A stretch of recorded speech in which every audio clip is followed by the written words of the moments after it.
Oui, ça va être à 16. Hébreu. N'attristez pas le Saint-Esprit. S'arrête. Bon, et c'est Hébreu 5. 5. Non plus. Ah, Non, d'accord. c'est Hébreu 6. Non, ce n'est pas Hébreu 6. Si, C'est Éphésiens 4, verset 30. D'accord. Qu'est-ce que ça dit? Éphésiens. Oui. N'attristez pas le Saint-Esprit de Dieu par lequel vous avez été scellés pour le jour de la rédemption. Attristez le Saint-Esprit. Hébreu 6 aussi, il nous dit quelque chose De semblable? Oui. Allons-y. Il dit, Hébreu 6, je commence au verset 4. Car il est impossible que ceux qui ont été une fois éclairés, qui ont goûté le don céleste, qui ont eu part au Saint-Esprit, qui ont goûté la bonne parole de Dieu et les puissances du siècle à venir, et qui y sont tombés, soient encore renouvelés et amenés à la repentance. Hébreu 6. Puisqu'ils crucifient pour leur part le Fils de Dieu Ça, c'est et éteindre. l'exposent à l'ignominie. Ça, Le c'est texte. éteindre le Saint-Esprit. C'est le texte pour éteindre. C'est le texte pour éteindre, c'est ça. Pour attrister le Saint-Esprit, le texte, il est là. 4.30. Pour rétrograder, quel texte on va prendre?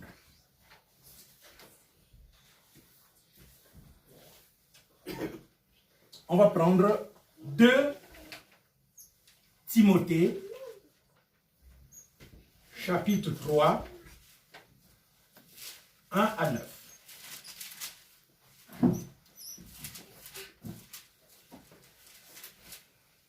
Sache que dans les derniers jours, il y aura des temps difficiles, car les hommes seront égoïstes, amis de l'argent, fanfarons, hautains, blasphémateurs, rebelles à leurs parents, ingrats, irréligieux, insensibles, déloyaux, calomniateurs, intempérants, cruels, ennemis des gens de bien, traîtres, emportés, enflés d'orgueil, aimant le plaisir plus que Dieu, ayant l'apparence de la piété, mais en réuniant ce qui en fait la force.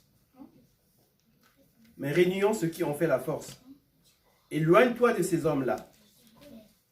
Il en est parmi eux qui s'introduisent dans des maisons et qui captivent de faibles femmes chargées de péché, agitées par des passions de toute espèce.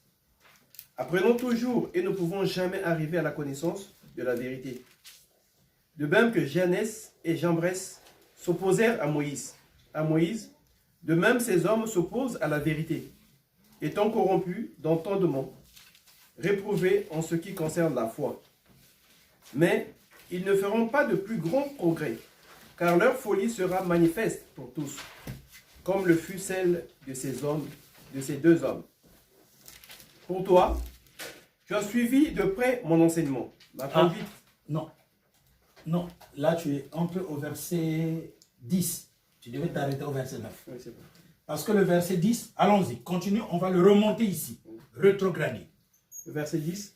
Pour toi, tu as suivi de près mon enseignement, ma conduite, mes projets, ma foi, ma douceur, mon amour, ma constance, mes persécutions, mes souffrances. Non, non, on s'arrête là.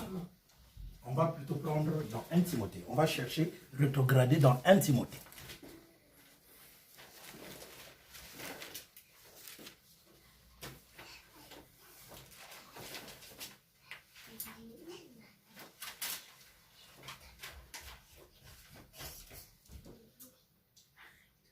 À propos des gens qui reculent, non, stagnent.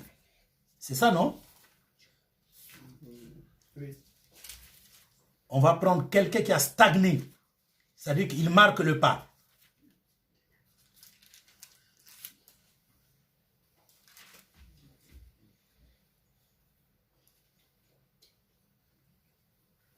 « 1 Timothée, chapitre 1, 18 à 20. La recommandation que je t'adresse, Timothée, mon enfant, selon les prophéties faites précédemment à ton sujet, c'est que d'après elles, tu combattes le bon combat. en gardant la foi et une bonne conscience.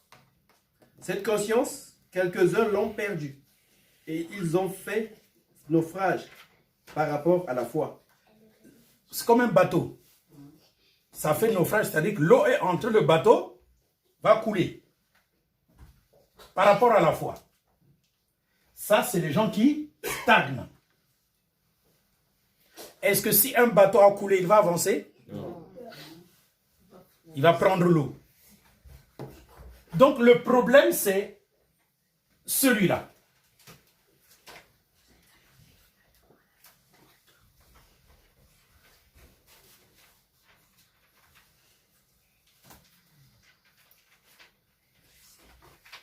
Oui, c'est une église évangélique. C'est le nom église évangélique, n'est-ce pas? Oui. C'est un beau nom. C'est une évangile. Une église de l'évangile.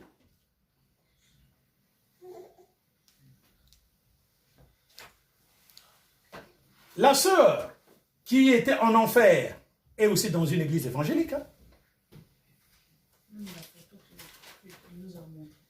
Même la photo. C'est une église là. Tu vas parler avec ces femmes vont dire oui, le pasteur nous aime, il nous montre comment on va réussir dans la vie. C'est la Bible qui nous ouvre là-bas. Le problème c'est quoi? C'est qu'est-ce qu'on vous montre par rapport à la parole. Mais pourquoi moi je ne vais pas dans les églises? Je vais aller dans les églises, je vais prêcher, on va me donner beaucoup d'argent.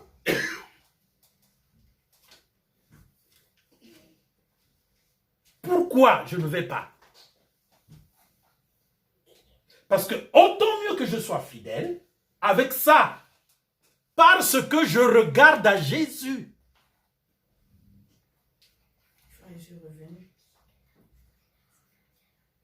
Je regarde à Jésus. Amen. Je ne regarde pas, j'ai la conscience de Jésus.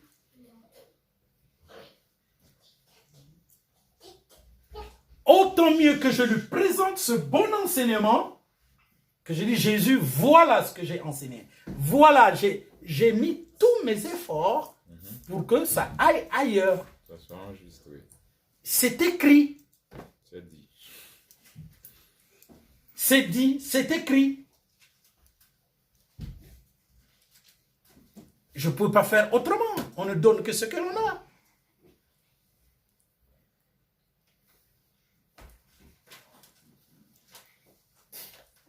Vous n'allez pas m'exiger que le monde entier connaisse.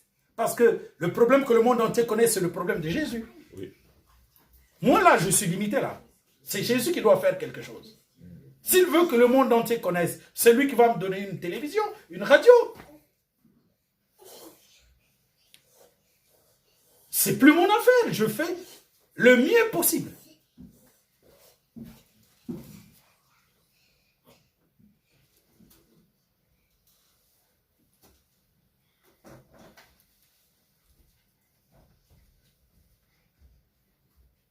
Les problèmes que nous avons sont expressement partie intégrante de... C'était déjà fait ainsi.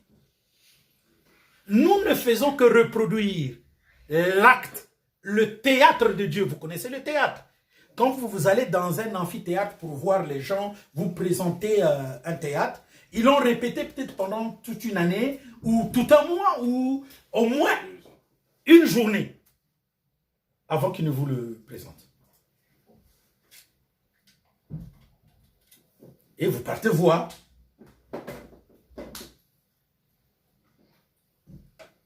Ils vont reproduire ce qu'ils ont fait. Nous avons, nous tous, passé notre vie actuelle dans la pensée de Dieu. Notre vie actuelle.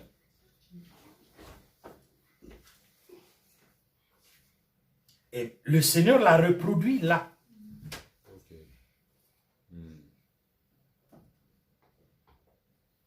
C'est pourquoi, quand nous prenons la vie de ceux qui ont fait comme nous et qui ont triomphé, mais c'est catholique.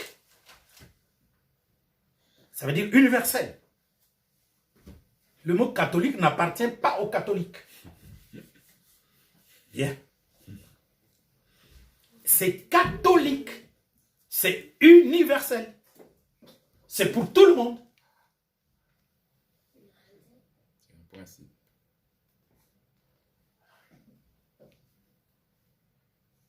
Vous comprenez? Frère, continuons la lecture. Ah, c'était quoi? Ézéchias. Ou Ézéchias? Oui. 2 rois. Non, tu parles pas d'Ézéchias, de Élisée. Élisée. 2 rois combien? 2 rois 14, 13, je crois. Non, 2 rois 14, 20 à 21 donc. Lisez. Mais le verset que tu as dit, c'est le verset 13. 2 rois 14, 13. Non, la mort d'Élisée. Oui, 2 rois 14, 13. Tu es sûr? Oui, c'est ce que tu avais dit. C'est Ézéchias de Bavard. Allez-y, allez-y. 14, 2 rois 14, 20 à 21. 20 à 21, tu as dit. Mais il faut remonter en haut pour trouver ce que tu nous avais dit. Il mourut par la maladie. Allons-y, 2 rois 14, 20 à 21. Qu'est-ce que ça dit? 2 rois 14, on commence par là. Comment ça va?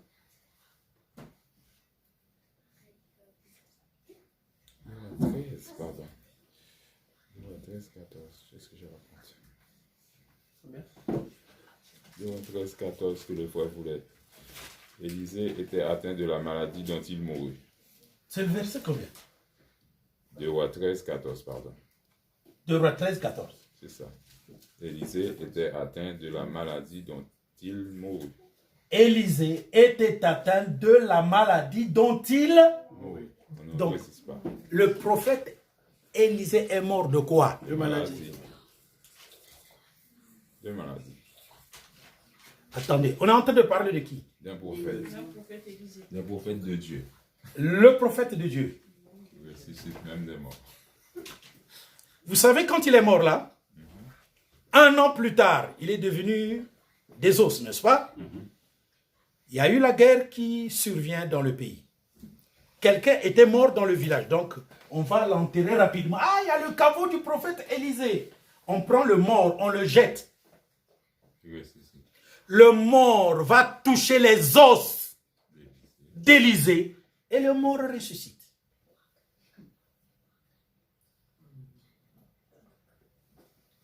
Hein? Est-ce que tu as entendu? Et il l'a même pas fait volontairement, en fait, le gars. Non, vous ne comprenez pas. Ce prophète qui est mort de maladie, même quand il est devenu les os, la puissance était toujours là.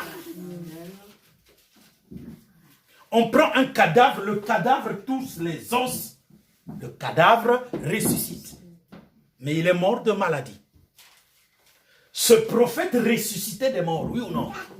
Mais il est mort de maladie. Qu'est-ce que ça veut dire?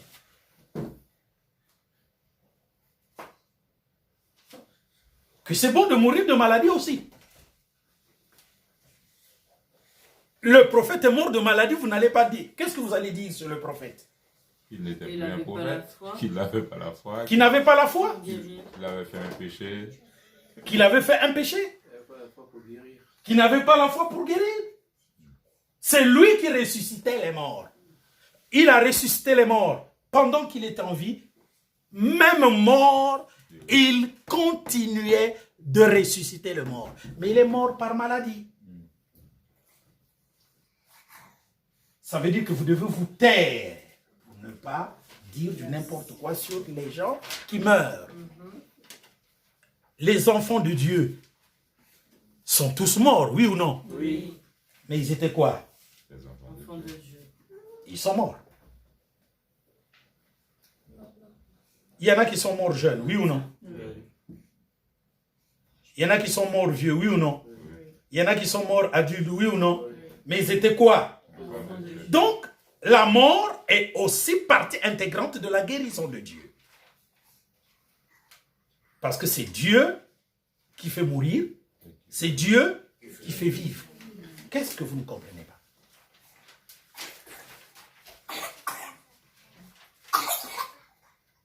En toute chose, il faudrait qu'il s'agisse de la volonté de Dieu. Quand vous connaissez la volonté de Dieu, vous n'êtes pas achoppé sur quoi que ce soit qui arrive à un enfant de Dieu. C'est une question de connaître Dieu, mes frères.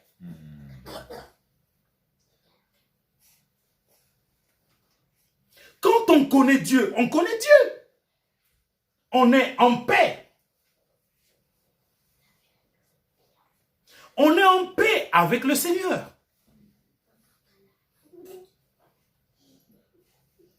Voilà. Pourquoi? Mais parce qu'on sait que c'est Dieu qui fait toutes choses, non? Oui. Continuons, frère. Ah, donc le texte, c'était lequel? 2 Rois 13, 14, verset 14.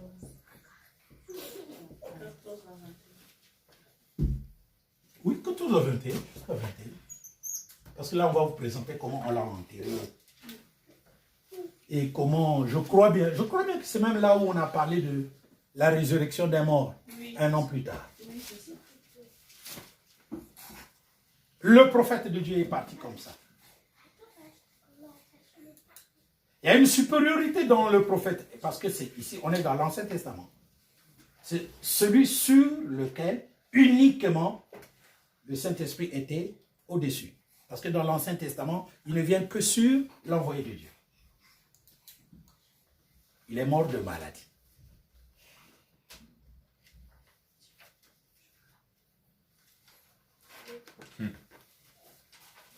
Continuons, frère. On va pas dans 1 Timothée. Non, ça c'est, on a déjà donné les textes. Ah oui. On était dans Éphésiens 4. On était dans Ephésiens 4. Éphésiens 4. Pour montrer que le but de Dieu est qu'on enseigne aux enfants de Dieu comment avoir une bonne relation avec le Saint-Esprit. Parce que tout ce que nous annonçons aujourd'hui sous forme de séminaire, de ceci, de cela, c'est ce qui est écrit. Alors, donnons-le sans commentaire au peuple de Dieu pour que les enfants de Dieu grandissent par eux-mêmes. Parce que ça ne sert pas de vouloir prendre ça et se montrer qu'on connaisse mieux que quiconque. On fait la guerre pourquoi? Parce que tu es pasteur, mais tu es déjà pasteur. Tu as déjà formé ton église, c'est suffisant. Tu sais qu'est-ce que tu gagnes là-dedans. Mais montre aux gens la parole de Dieu. Par exemple là. Verset 18. Ils ont l'intelligence obscurcie. Ils sont étrangers à la vie de Dieu à cause de l'ignorance qui est en eux, à cause de l'endurcissement de leur cœur. Ayant perdu tout sentiment, ils se sont livrés au dérèglement pour commettre toute espèce d'impureté jointe à la cupidité. Mais vous, ce n'est pas ainsi que vous avez appris Christ. Suivez-moi. Si du moins vous l'avez entendu.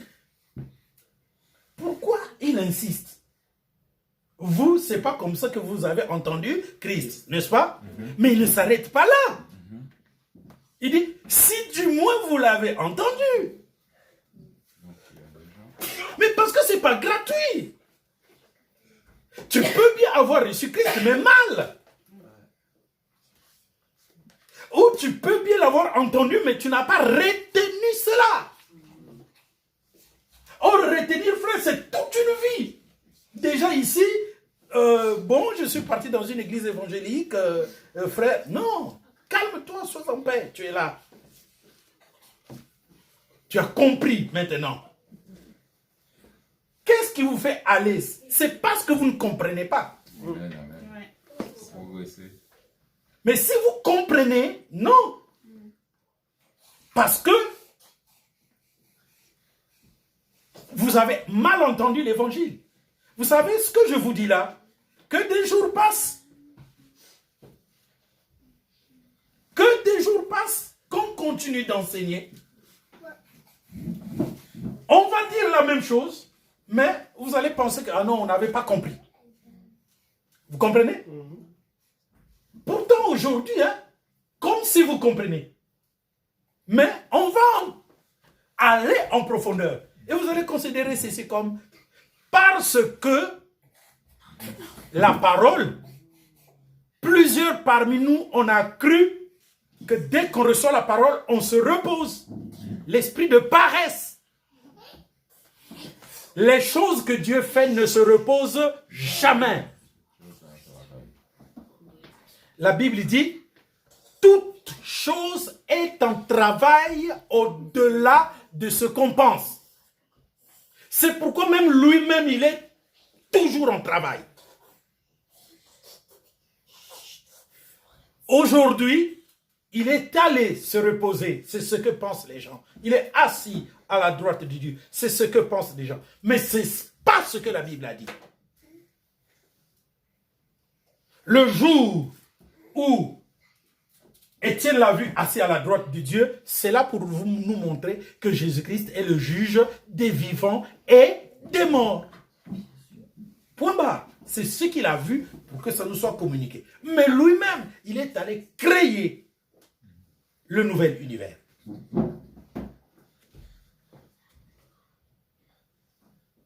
Il ne se repose pas. C'est l'esprit de paresse. Et c'est le mauvais évangile qu'on nous a apporté ainsi.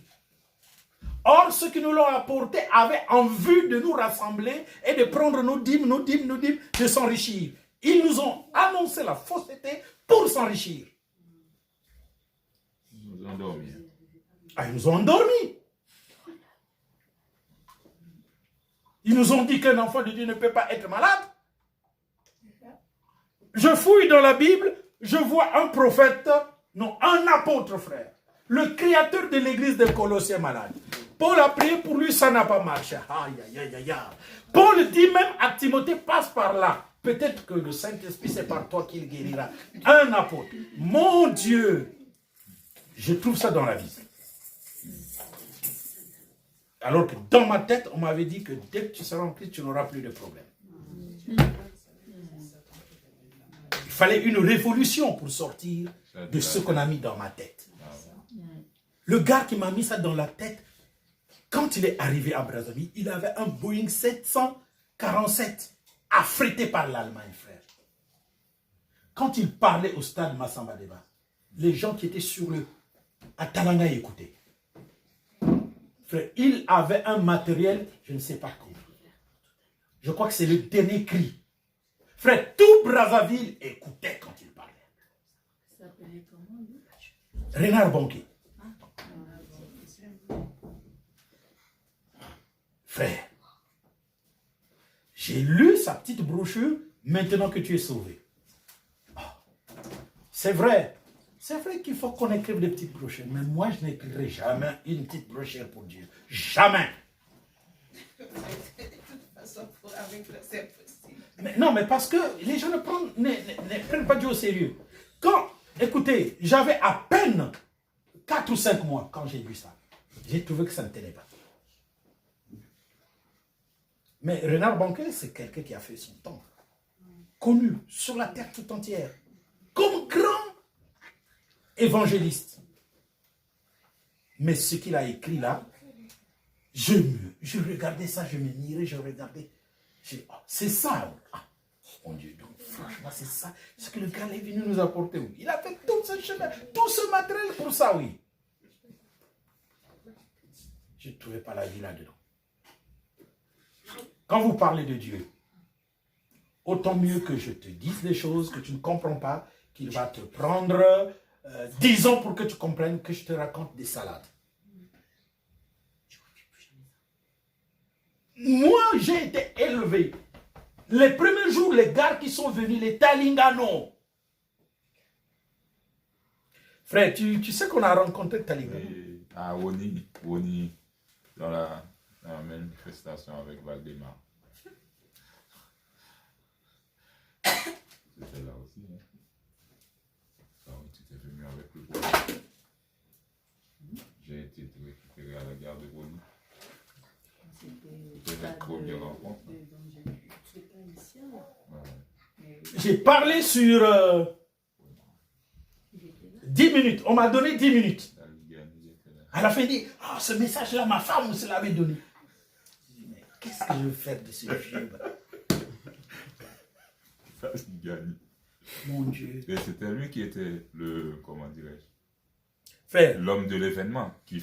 C'est par lui que venaient les... Talingano, Oui, c'était lui, en gros, le personnage qui devait faire venir... tu ne sais pas là où il a fini. Il a fini conseiller principal de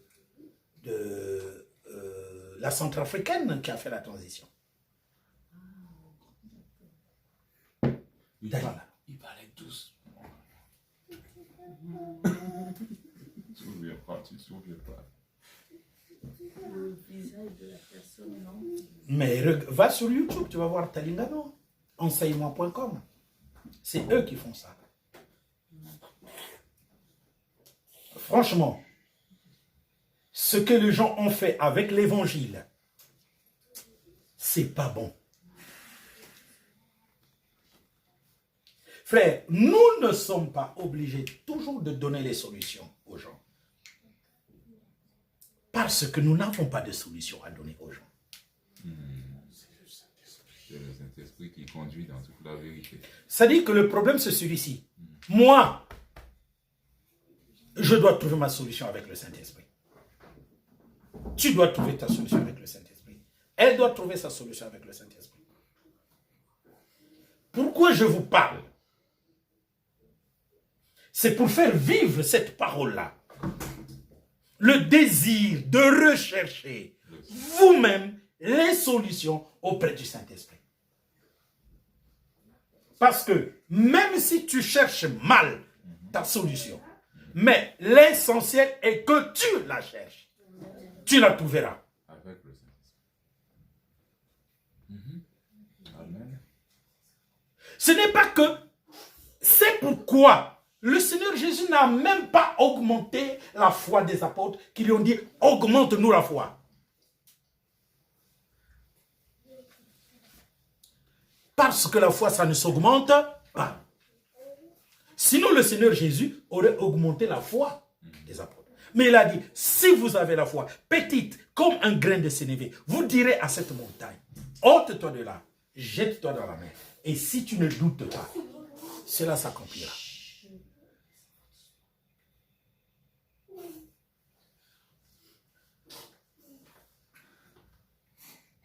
Si tu as la foi, plus la foi est égale résultat.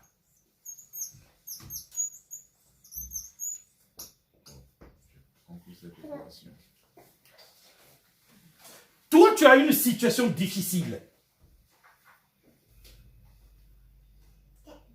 Si tu as de la foi, il suffit que tu te rappelles tout ce que le Christ a déjà fait, qui est écrit. Et que tu ne doutes pas. Tu auras un résultat. Non, le doute, c'est là. Si vous avez une foi, vous direz à cette montagne, ôte-toi de là, jette-toi de là. Si vous ne doutez pas, ça va s'accomplir. C'est pourquoi j'ai dit foi avec petit f, foi avec grand F, ça donne le résultat. Ok. Tout ce qui est écrit, c'est notre preuve. Dites-moi une situation que vous avez aujourd'hui dont il n'est pas fait mention dans l'Ancien Testament et surtout dans le Nouveau Testament. Ça n'existe pas.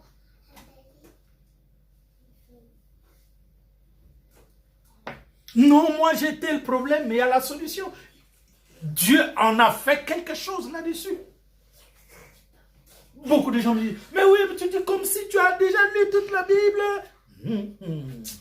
Je vous dis la vérité. Vous n'avez pas une situation qui n'a pas un exemple dans la Bible. Toutes les situations que vous avez, les exemples sont dans la Bible.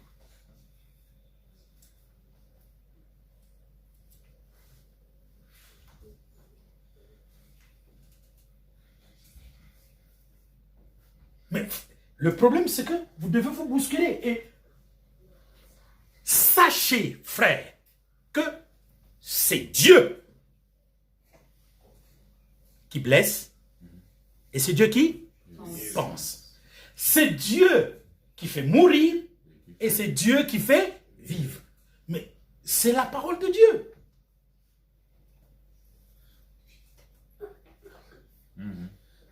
Frère, 2 Rois, chapitre 20, 1 à 11.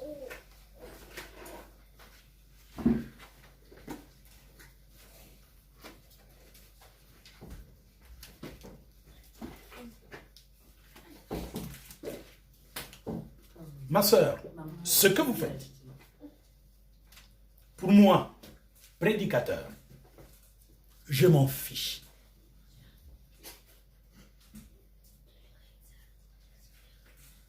C'est clair. C'est pas ton problème. Ce que je vous dis, c'est ça mon problème. C'est ça que vous devez suivre. Parce que si vous le suivez, vous trouverez la voie du salut. Vous attachez sur le mal que vous avez fait. Parce que vous êtes encore sous la loi. La vie spirituelle signifie trouver la solution à chaque problème. C'est comment régler un problème qu'on appelle la grâce. Parce que tu as fait. Comment régler chaque problème? C'est parce que vous ne le lisez pas, sinon j'ai très bien défini la grâce.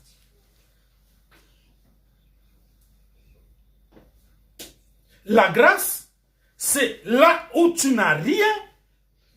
Tu dis à Dieu, je n'ai rien, donne-moi. Eh bien, Dieu va te donner. Il va te protéger. Il va t'élever. C'est ça qu'on appelle la grâce. Donc, ce qui compte, c'est est-ce que tu dis à Dieu que tu as besoin de sa grâce? Parce que partout où tu diras à Dieu que tu as besoin de la grâce, Dieu t'entendra. Parce que Dieu est partout. Dieu entend tout. Et Dieu peut tout. Mais le problème, c'est le peut tout de Dieu. Dieu peut te refuser ce que tu demandes.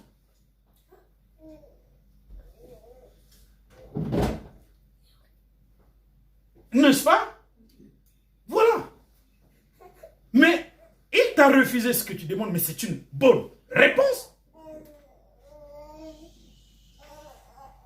Attachez-vous à ce que Dieu donne, même le refus.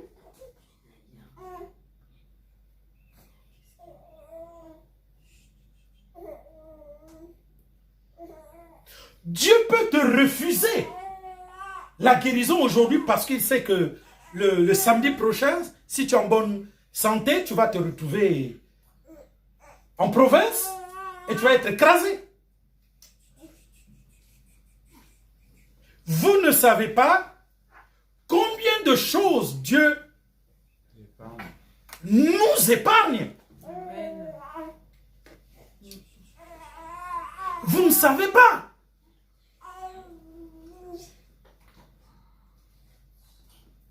Et donc, c'est votre vie que vous devez considérer à la lumière de Dieu. En fait, je vous apprends de ne pas fuir la vérité. La vérité, c'est que il arrive à un être humain de se dire que Dieu ne me voit pas. C'est un état, c'est une conception. Ça arrive. Je vous dis la vérité. C'est ce que Jean chapitre 3 appelle. Ils ne veulent pas amener leurs œuvres à la lumière. Pourtant les œuvres, ils existent, oui ou non? Oui. Mais on dit qu'ils ne veulent pas les amener à la lumière. C'est comme si pour qu'on voie les œuvres, il faut que ce soit à la lumière. Mais ces œuvres existent, donc on les voit. Vous prenez ça, vous réfléchissez un tout petit peu. Qu'est-ce que je suis en train de te montrer? Que même quand tu dis que tu ne réfléchis pas, tes réflexions là sont vaines parce que Dieu les voit. Et ça ne va pas influencer Dieu. Tu t'influences toi-même. Tu influences ton esprit qui est ton chef, ton petit Dieu là. Tu es en train de convaincre ton petit Dieu. Que tu t'es bien caché. Je le vois. Et donc, ton petit Dieu là te couvre. Mais Dieu te dit, enlève-le. Parce que je vois. Il ne te couvre pas. C'est lui qui se trompe. Ton petit esprit se trompe. C'est ça la vie.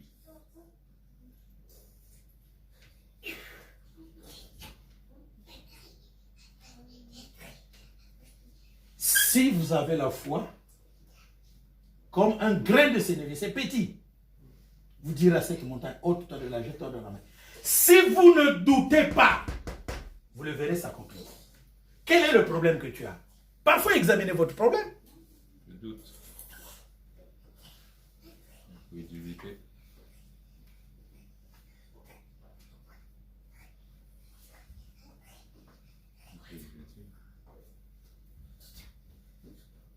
Le plus grand mal, c'est de se regarder devant le miroir de la parole. L'homme, il fouille le miroir. L'homme fouille la parole. Surtout les serviteurs de Dieu, ils fouillent la parole. Le miroir de la parole. Parce qu'ils se sont construits une image. Ce qui a fait tomber le monde, ce qui a fait tomber l'église dans l'apostasie, c'est quoi? Apocalypse, chapitre 3, 14 à 19, c'est quoi? Ils se sont construits une image. Je ne suis pas veuve. Je suis riche. Je me suis enrichi. Je n'ai besoin de rien. C'est une image qu'ils se sont construites. Mais comment quelqu'un peut-il dire je n'ai besoin de rien? Mais nous ne vivons que par Christ. Amen. Et Christ ne nous a pas dit que quand vous naîtrez de nouveau, eh ben, c'est fini. On n'a pas trouvé ça dans la parole de Dieu, frère. Lisez Romains 2, on va vous dire que moi, Paul, je me suis conduit avec les Juifs comme un Juif pour gagner quelques-uns, avec le monde comme le monde pour gagner quelques-uns, quoique je ne suis pas du monde, avec les libres comme un livre, mais quoique je suis esclave de Christ. Amen. Merci Seigneur. C'est comme ça. C'est comme ça. Allons-y, frère. 2 Rois, chapitre 13, verset 14 à 21. Élisée était atteint de la maladie dont il mourut. Non, frère. De roi 20, non? À 2 Rois 20. Ah, ça c'est tout le monde. 2 Rois 20. Hein? Vous êtes à la page? On va lire celui-là. Oui. 1 à 11. 1 à 11. En ces temps-là, Ézéchias fut malade à la mort. Le prophète Ésaïe, fils d'Amos, vint auprès de lui et lui dit, « Ainsi parle l'Éternel, donne tes ordres à ta maison, car tu vas mourir et tu ne vivras plus. » Ézéchias tourna son visage contre le mur et fit cette prière à l'Éternel. « Ô Éternel, souviens-toi que j'ai marché devant ta face avec fidélité et intégrité de cœur, et que j'ai fait ce qui est bien à tes yeux. » Et Ézéchias répondit d'abondantes larmes.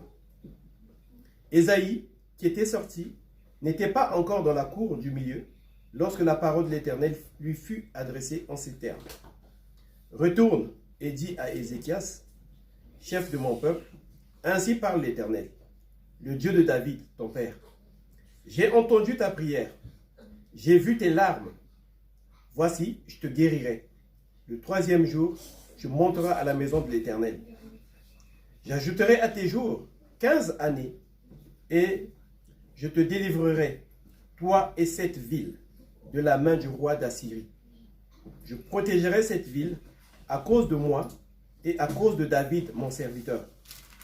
Ésaïe dit, prenez une masse de figues.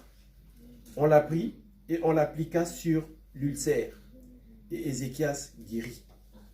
Ézéchias avait dit à Ésaïe, à quel signe connaîtrai-je que l'Éternel me guérira et que je monterai le 3e jour à la maison de l'Éternel?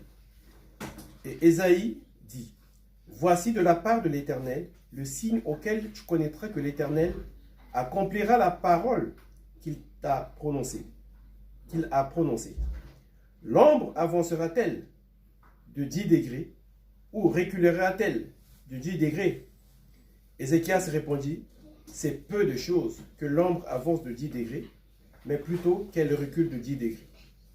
Alors Ésaïe, le prophète, invoqua l'Éternel, qui fit reculer l'ombre de 10 degrés sur les degrés d'Akaz où elle était descendue.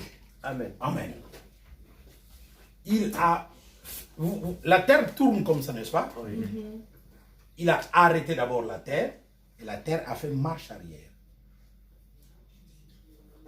Ce sont des choses qui se sont réellement passées. Oui, la lumière que renvoie l'ombre ne peut provenir que du mouvement du soleil autour. Non, du mouvement de la terre autour du oui. soleil. Donc la terre s'est arrêtée dans sa course et elle a reculé. Pour que la lumière du soleil retourne de 10 degrés. Pour prouver et que je vais guérir mon roi selon sa prière. Selon ça,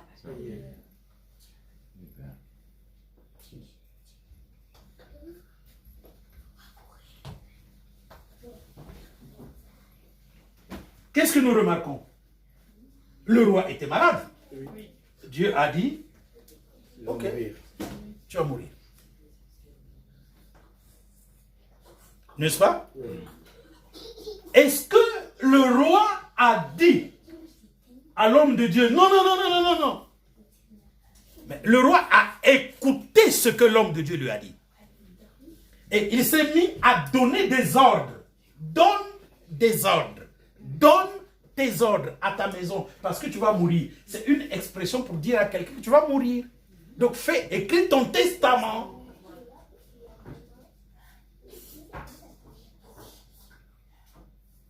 Qu'est-ce qu'il a dit? Éternel, tu sais comment j'ai marché devant ta face.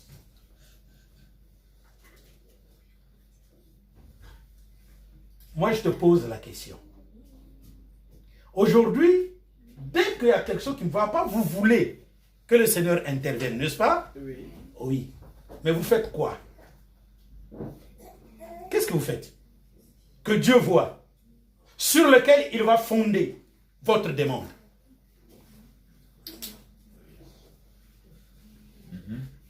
Notre foi. Ce qu'on aura fait. Si c'est votre foi, c'est pour ça que vous ne guérissez pas. Sur ce qu'on aura fait dans l'œuvre, oui. Hein?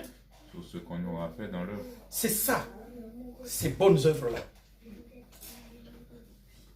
Parce que c'est bon de dire, oui, j'ai prié le Seigneur. Mais pourquoi il n'y a pas d'action? Pourquoi il n'y a pas de réponse de Dieu? Même si vous parlez de la foi, ce n'est pas de la foi. La foi que vous manifestez, la foi sensuelle, la foi morte, la foi abstraite, la foi imaginaire. Je vous l'ai dit, toujours quand quelqu'un est malade, il veut guérir. Les gens pensent que c'est cela qu'on appelle la foi. Non. Ici, on dit tu vas mourir. C'est un roi.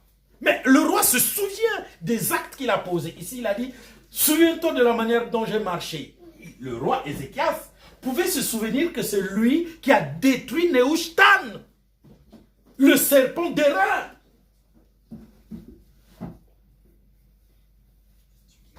Non, je ne sais pas si vous pouvez vous représenter les choses telles qu'elles se passent en Israël. tout le peuple là qui va prier devant le serpent d'airain, fait par Moïse. Lui, il vient, il détruit ça, parce qu'il a compris que c'est de l'idolâtrie d'aller prier devant une statue, même si c'est Moïse qui l'a fait, parce que cela était important dans le désert. Même, il a fouillé. Où est la recommandation qui dit qu'on doit emporter cela? Il n'y avait pas de recommandation. Il dit, ah non, moi, je fais détruire ça. Les rois qui sont venus, c'était des idolâtres. C'est pour ça qu'ils ont permis que ça demeure. Regarde sa spiritualité.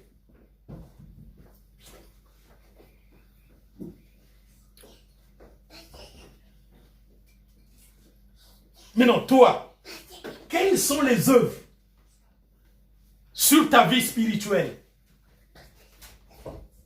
sur lesquelles tu vas te fonder pour que Dieu te guérisse?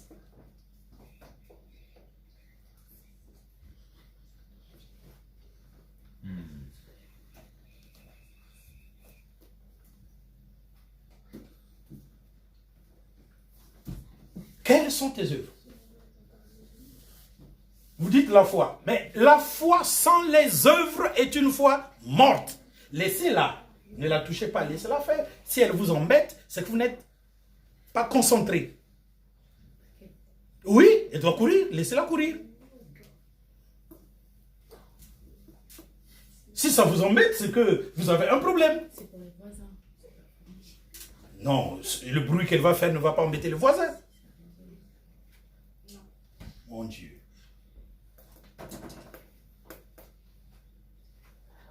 Le bruit qui les embête, c'est celui qu'ils entendent là, ils le supportent. Dieu soit loué. Amen.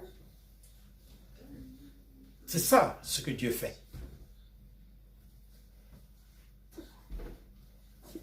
Qu'est-ce que Dieu va regarder sur ta spiritualité à toi?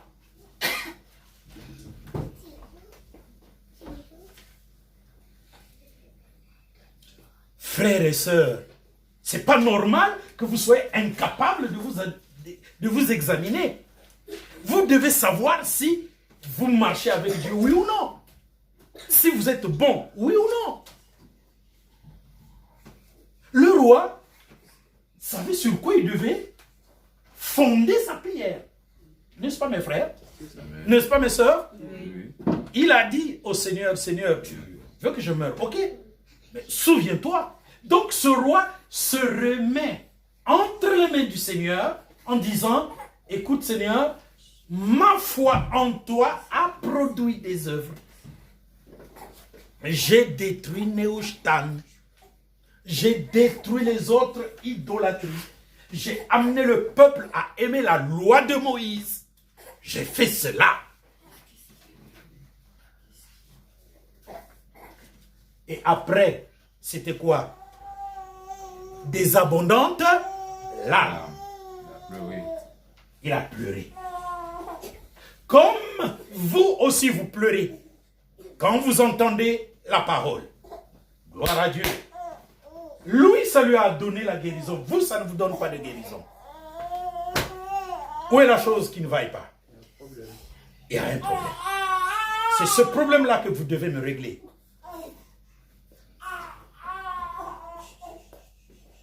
Vous devez régler ce problème. Parce qu'il n'y a que vous qui êtes capable de régler ce problème. Pourquoi la main de Dieu n'intervient-elle pas? Pourquoi la main de Dieu n'intervient-elle pas?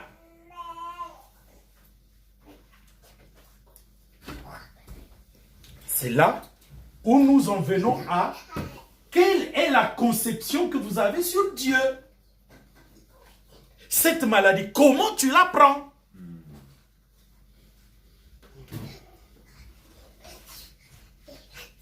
Comme un châtiment et non comme une formation. Le plus souvent, vous êtes excédé par la maladie ou par la souffrance. L'excès, c'est-à-dire que vous perdez confiance.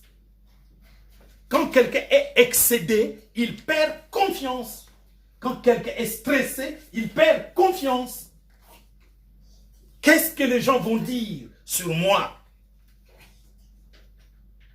Si vous ne surpassez pas le qu'est-ce que les gens vont dire sur ma maladie, qu'est-ce que les gens vont dire sur mon infirmité, qu'est-ce que les gens vont dire sur ma situation, vous ne regarderez jamais à Dieu.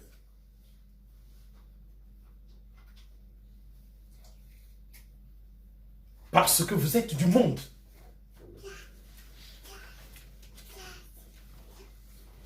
Jésus a dit, je leur ai donné ta parole. Ils ont reçu ta parole. Je ne te dis pas de les retirer du monde, mais de les préserver du monde. Car je suis dans le monde, mais je ne suis pas du monde. Tout comme eux aussi sont dans le monde, mais ils ne sont pas du monde. Vous ne voulez pas être dans le monde. Oui. Vous voulez que Dieu détruise le monde. Alors, qu'est-ce qu'on dira de vous? C'est que vous êtes du monde. Jésus dit, je suis dans le, mais je ne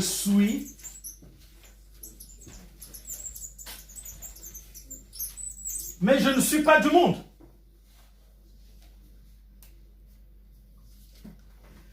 Si tu déclares que tu n'es pas dans le monde, donc tu es du monde.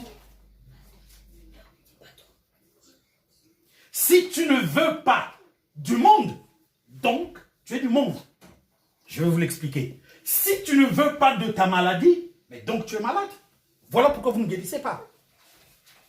Parce que vous prenez la maladie comme quelque chose qui ne devait pas être là. Je suis dans le monde. Le monde est-il mauvais? Non. Le monde, c'est Dieu qui l'a fait. C'est Dieu qui l'a fait. Et il a donné à ce monde un prince qui doit dominer sur la terre, le prince de ce monde. Mais nous ne devons pas faire la guerre contre le prince de ce monde. Nous, notre problème, c'est de lui résister. Et il fuira. Et il fuit. Donc, nous devons le vaincre. Amen. Nous devons résister. Au lieu que les gens résistent contre lui, ils ont fait des cultes. Tous les jours, Satan sort, Satan sort. Et quand il a fini de faire Satan sort, par le sang de Jésus, Satan sort. Je me couvre du sang de Jésus, je me couvre du sang de Jésus. Tu es couvert où? Ça se passe finalement. Oh, spirituellement. Monsieur le prédicateur, madame la prédicatrice. C'est là où vous trompez les gens. Oui, ça, ouais. Je suis couvert du sang de Jésus. Il est où le sang de Jésus? Oh non, c'est spirituellement. Mais qu'est-ce qu'on appelle spirituellement? Qu'est-ce qu'on appelle spirituellement? C'est ça le gros problème.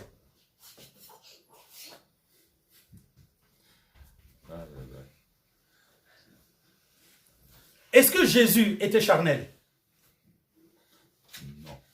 Il est le spirituel. Mais on l'a touché. On l'a entendu. On l'a vu. C'est que nos yeux ont vu. Jésus n'est pas de la terre. C'est l'homme du ciel. Donc le spirituel.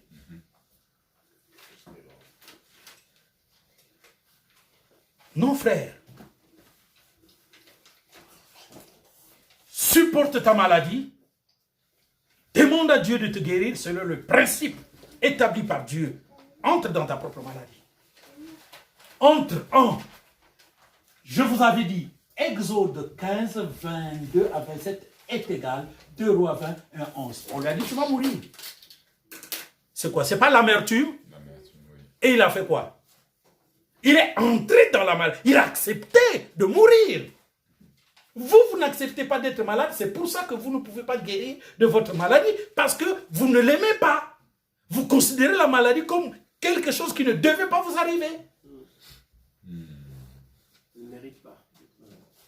Vous ne voulez pas être malade parce que... pourquoi?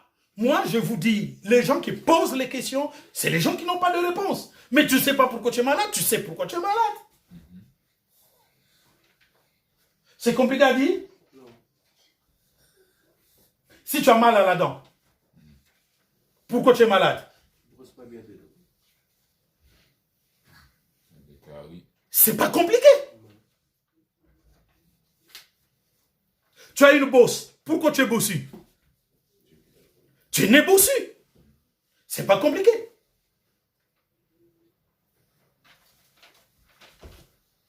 Maintenant, si tu veux guérir, il faut guérir. Mais Gohou, lui, c'est pas guérir qu'il veut. Parce que ça lui donne de l'argent. De l'argent avec. Il fait de l'argent avec. Vous allez lui en vouloir pourquoi? C'est ça dans la vie.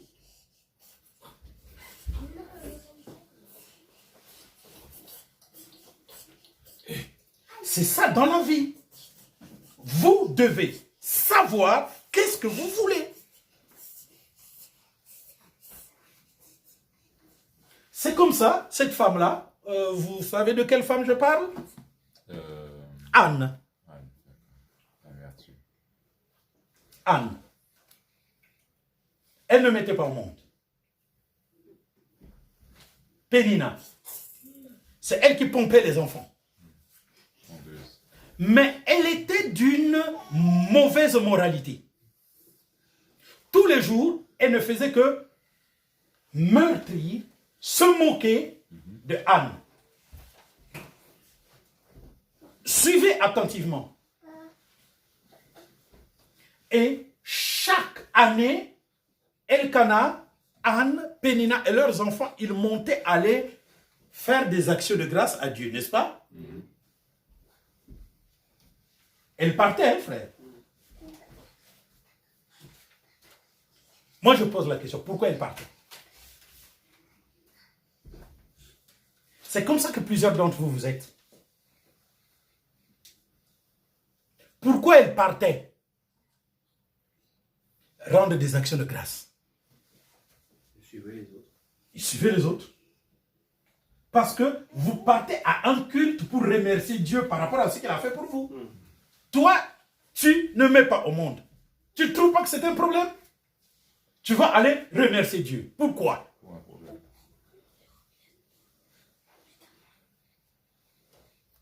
Mes frères, est-ce que je suis en train de me faire comprendre? C'est ça le problème que nous avons. C'est pourquoi on ne sait pas parler à Dieu. Même il y a des gens qui me disent, mes frères, enseigne-nous à prier. Est-ce que Jésus a enseigné aux gens de prier? Parce que lisez ça, lisez bien le texte. Enseigne-nous à prier comme Jean le Baptiste a enseigné à ses disciples de prier, n'est-ce pas? Bon, qu'on nous montre la prière que Jean le Baptiste a enseigné à ses disciples. Vous la connaissez? Non. D'une part. Mais c'est très simple. Les disciples ont pris cet argument, mais moi je n'ai pas trouvé la prière que Jean le Baptiste a enseignée, n'est-ce pas, à ses amis, parce que, en fait, je ne connais pas un seul envoyé de Dieu qui ait enseigné aux gens de prier. Ni dans l'Ancien Testament, ni dans le Nouveau. C'était un on dit. On dit. Montre-moi la prière. C'est comme vous aujourd'hui, vous faites une prière, tu penses que c'est une bonne chose que tu dis. Anne partait rendre des actions de grâce annuellement. Pourquoi? Donc, elle ne savait pas ce qu'elle faisait. Parce que le culte là, c'est le culte pour aller remercier Dieu sur ce que Dieu a fait durant toute une année. Lui, Dieu avait fait quoi pour elle? Pour le mariage? Mais elle avait un problème de mettre au monde. Donc le mariage, ce n'est pas quelque chose de bon pour elle. Il fallait qu'elle invoque le Dieu d'Israël pour son cas. Et donc, durant plusieurs années, elle le faisait. N'est-ce pas? N'est-ce pas? Vous êtes avec moi? Oui, frère. On dirait que vous êtes perdu là. Non, non. On réfléchit, on vous écoute. Vous commencez à réfléchir, hein? Bien, réfléchissez bien. Donc, chaque année, parce que quand vous lisez ces choses, c'est pas seulement lire qui compte. Il faut comprendre ce que vous lisez. Il faut questionner ce qu'on lit. Faut comprendre. Les actions de grâce, c'est pour remerciement. C'est ainsi que je vous dis, par exemple, tu te lèves, Seigneur, je te remercie parce que tu m'as donné le souffle de vie. Je vous ai déjà dit, mais c'est quoi cette prière? Beaucoup de gens me critiquent, mais dites-moi, c'est quoi cette prière? Mais attendez, vous ne dites rien à Dieu. Franchement, moi, je suis Dieu, je ne vais pas m'émouvoir sur ça. Parce que vous ne comprenez rien. Le souffle, frère, nous, le souffle, c'est parce que la terre tourne.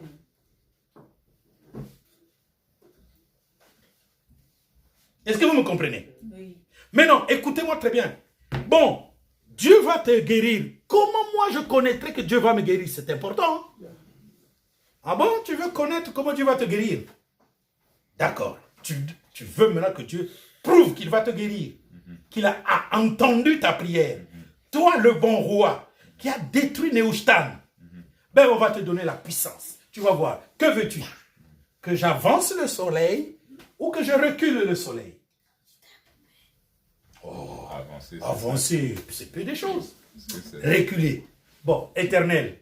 Tu vois, il faut que tu recules la terre. Là. C'est ce qu'il veut. Oh. Un petit problème pour moi. Il dit, ange intel, arrêtez la terre, retournez là-haut. C'est tout. Parce qu'il y a 4 anges aux 4 coins de la terre. La rotation, là, il y a des anges qui poussent. Il y a des anges qui poussent, frère. Ils sont précis. Ils poussent. Ils sont précis. Donc, ils ont arrêté, ils ont retourné. C'est là. Clac. Arrête. Ah oui, je vais guérir. Exactement. Pourquoi? Parce que le monsieur, quand on lui a dit, il a dit, ah, je vais mourir. Donc, je dois dire à Dieu qu'il se souvienne au moins du bien que j'ai fait. Parce que je ne veux pas périr. Je ne veux pas de la mort spirituelle. J'accepte cette mort, mais pour venir auprès de toi, Seigneur. Et après, il a versé de longues larmes. Des grandes larmes. Il savait ce qu'il faisait. Maintenant, frère, sœur, examine un peu toi. Je vous ai dit que cette question de guérison, il y a la guérison dans l'esprit, dans l'âme et le corps. Le corps, c'est la maladie. L'âme, c'est le péché. L'esprit, c'est la honte, la peur. Le poltronisme, vous connaissez le poltronisme? Le manque de courage. Un poltron, quelqu'un qui n'est pas courageux. Oui, mais parce que si tu n'es pas courageux, tu ne vas pas t'examiner. Vous savez, s'examiner, c'est quoi? C'est reconnaître ses péchés. Tout ça, c'est dans l'esprit. Vous pensez que pour changer votre vie, il vous faut tout simplement que vous soyez à mesure de vous examiner. Pourquoi, frère, elle partait avec son mari? Elle pouvait dire, non, je ne montre pas remercier Dieu. Là, Dieu aurait compris. Mais elle s'en va. On s'en va, on immole l'animal, on nous sert la nourriture du sacrifice et elle ne veut pas manger. Suivez-moi très bien. Tu es venu, on immole l'animal, on donne la part du sacrificateur, maintenant la part familiale qu'on doit manger. Parce que l'action de grâce, il fallait manger avec l'homme de Dieu. Comprenez? Elle dit, non, je ne mange pas. L'homme de Dieu aussi la regarde comme ça, le service est terminé, il est parti. Il n'y avait que ça. Pourquoi? Parce que son ami l'a mortifié. Mais le jour où elle est entrée dans son problème,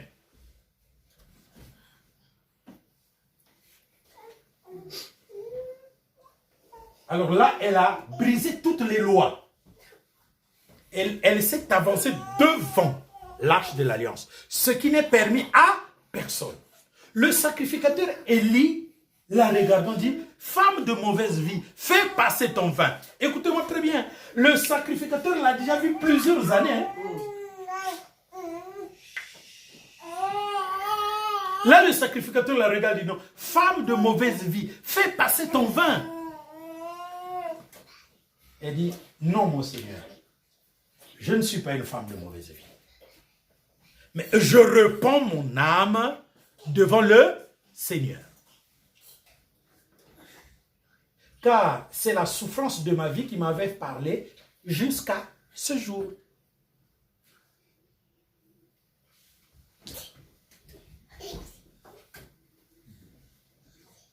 La souffrance a été pour elle une formation.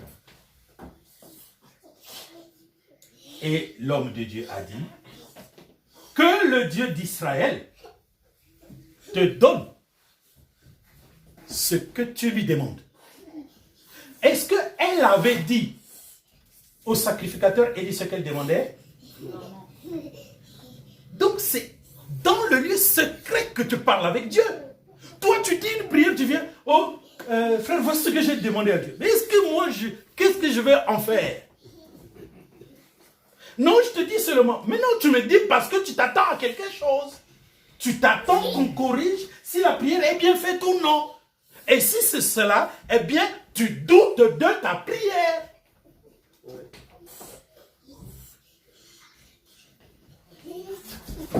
Est-ce que vous êtes en train de comprendre, mes frères?